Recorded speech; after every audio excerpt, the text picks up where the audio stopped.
Hello everyone, welcome to Digital Learning Department of Collegiate Education. This is Nandini, working as Assistant Professor of Commerce. Dear student, in this video I would like to discuss the concept regarding what are the legal rules we have to follow while declaring dividend. ಒಂದು company dividend ಅಂತ declare ಮಾಡಬೇಕಾದ್ರೆ ಯಾವ್ಯಾವ Regal rules ನಮಗೆ ಇಲ್ಲಿ apply ಆಗುತ್ತೆ ಈ ಒಂದು concept ಬಗ್ಗೆ ನಾನು ಈ ವಿಡಿಯೋದಲ್ಲಿ ಡಿಸ್ಕಸ್ ಅನ್ನ ಮಾಡ್ತಾ ಇದ್ದೀನಿ.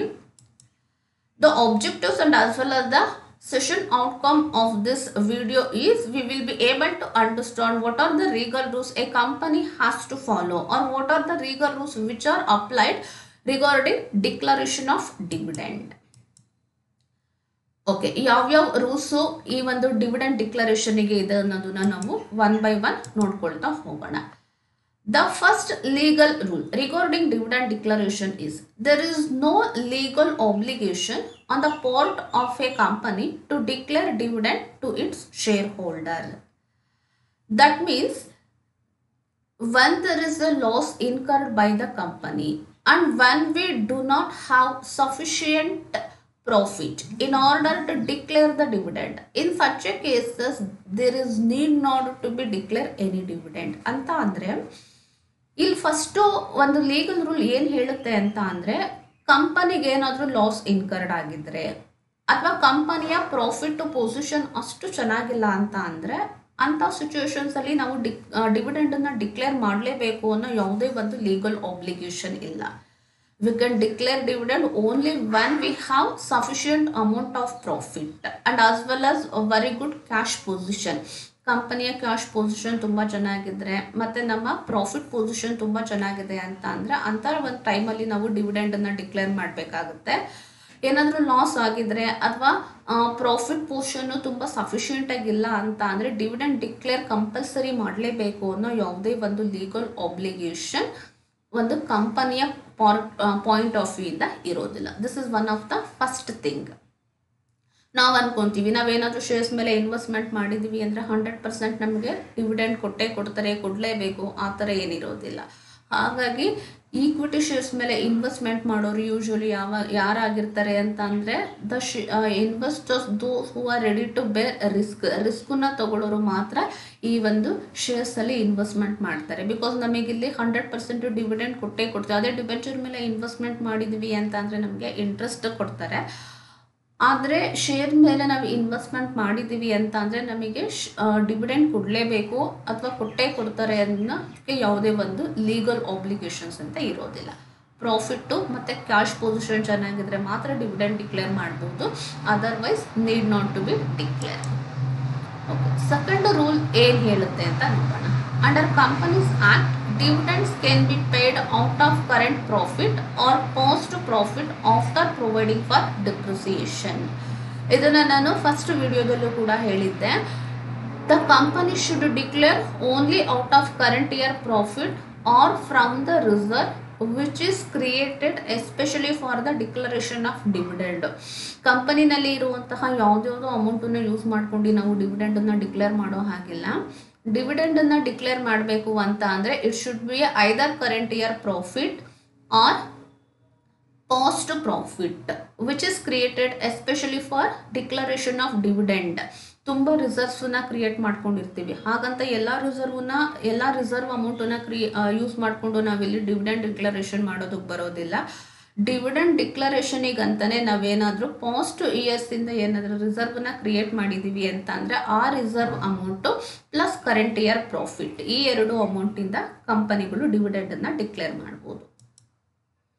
And the third important legal rule is dividend cannot be paid out of capital profit or capital reserve.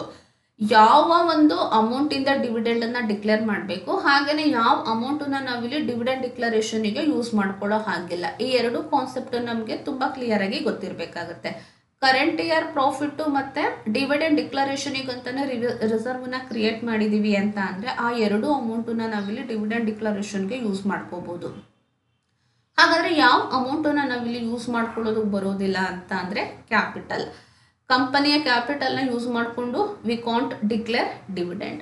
ಹಾಗೆಯೇ ಕ್ಯಾಪಿಟಲ್ ಪ್ರಾಫಿಟ್, ಕರೆಂಟ್ ಇಯರ್ ಪ್ರಾಫಿಟನ್ನ ಮಾತ್ರ ಯೂಸ್ ಮಾಡ್ಕೋಬೋದು. ಕ್ಯಾಪಿಟಲ್ ಪ್ರಾಫಿಟನ್ನು ಕೂಡ ನಾವಿಲ್ಲಿ ಯೂಸ್ ಮಾಡಿಕೊಂಡು ಡಿವಿಡೆಂಡ್ ಡಿಕ್ಲರೇಷನ್ ಮಾಡೋದಕ್ಕೆ ಬರೋದಿಲ್ಲ.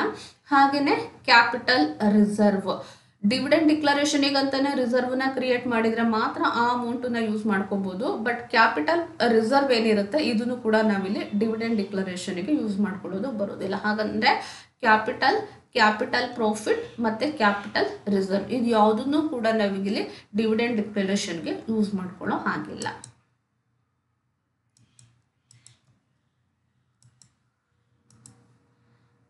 Okay, next let us see what is the legal rule regarding the declaration of dividend. The right of creditors must be protected before dividends are declared. ಇದನ್ನು ಕೂಡ ನಾನು first ವಿಡಿಯೋದಲ್ಲೇ ನಾನು clear ಆಗಿ ಹೇಳಿದ್ದೆ. Before declaring the dividend to the equity share holder or the share holder, first we have to make the payment for creditors.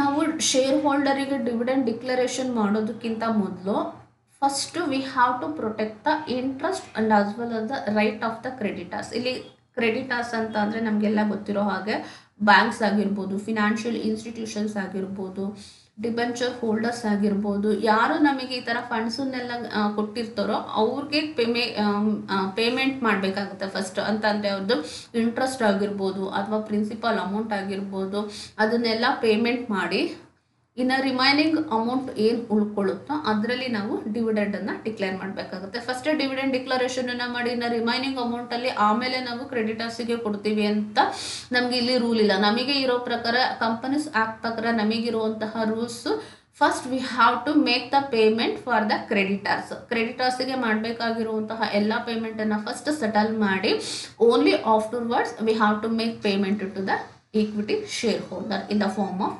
Dividend. Okay, next legal rule ಏನಿದೆ ಅಂತ ನೋಡೋಣ. The decision in regard to the payment of final dividend is taken at the annual general meeting of the shareholders only on the recommendation of the director. The share holder themselves cannot declare dividend. ಇದನ್ನೆಲ್ಲ ನಾವು first PU ಓದಿರ್ತೀವಿ. ಡಿವಿಡೆಂಡನ್ನು ಯಾರು declare ಮಾಡ್ತಾರೆ ಕಂಪನಿನಲ್ಲಿ ಅಂತ ಅಂದರೆ directors, that is the board of directors. The share holders themselves can't declare dividend. Share holders ಅವರಿಗೆ ಇಷ್ಟ ಬಂದಿರೋ ರೀತಿಯಲ್ಲಿ ಅವ್ರಿಗೆ ಡಿವಿಡೆಂಡ್ ಡಿಕ್ಲೇರ್ ಮಾಡ್ಕೊಳ್ಳೋದಕ್ಕೆ ಯಾವುದೇ ರೈಟ್ಸ್ ಅಂತ ಇರೋದಿಲ್ಲ. ಡಿವಿಡೆಂಡನ್ನು ಡಿಕ್ಲೇರ್ ಮಾಡೋ ಅಂಥದ್ದು ಯಾರಾಗಿರ್ತಾರೆ, ಬೋರ್ಡ್ ಆಫ್ ಡೈರೆಕ್ಟರ್ಸ್ ಆಗಿರ್ತಾರೆ. ಯೂಶುವಲಿ ಅದು ಆನ್ಯುವಲ್ ಜನರಲ್ ಬಾಡಿ ಮೀಟಿಂಗಲ್ಲಿ ಎಷ್ಟು ಪೋರ್ಷನ್ ಅಥವಾ ಎಷ್ಟು ಪರ್ಸೆಂಟೇಜ್ ಆಫ್ ಅಮೌಂಟನ್ನು ಡಿವಿಡೆಂಡ್ ಡಿಕ್ಲರೇಷನ್ಗೆ ಯೂಸ್ ಮಾಡ್ಕೋಬೇಕು, ಪ್ರತಿಯೊಂದು ಡಿಸಿಷನ್ಸನ್ನು ಕೂಡ ಈ ಮೀಟಿಂಗಲ್ಲಿ directors ತೊಗೊಂಡಿರ್ತಾರೆ.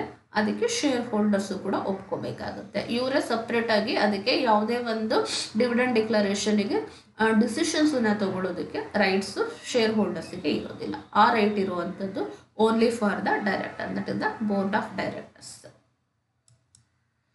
Okay, and the last one, when dividend is declared by a company, it must be paid by the company within 30 days of declaration of dividend. ಡಿವಿಡೆಂಡನ್ನು ಒಂದ್ಸಲ company declare ಮಾಡಿದೆ ಅಂತ ಅಂದರೆ ಯಾವುದೇ ಅನ್ಯೂಶುವಲ್ ಕಂಡೀಷನ್ಸ್ ಇಲ್ಲ ಅಂತ ಅಂದರೆ within 30 days they have to declare the dividend. 30 company ಆ ಒಂದು ಜನರಲ್ ಬಾಡಿ ಮೀಟಿಂಗ್ ಏನಾಗಿರುತ್ತೆ ಅಲ್ವಾ, ಅದನ್ನು ಆ ಒಂದು ಟೈಮಲ್ಲಿ ತೊಗೊಂಡಿರುವಂತಹ ಡಿಸಿಷನ್ ಬೇಸಿಸ್ ಮೇಲೆ ವಿತಿನ್ 30 days ಒಳಗಡೆ ಅವರು ಡಿವಿಡೆಂಡನ್ನು ಡಿಕ್ಲೇರ್ ಮಾಡಿ ಪೇಮೆಂಟನ್ನು ಮಾಡಬೇಕಾಗತ್ತೆ. Okay, anyway dear student, thank you for watching this video.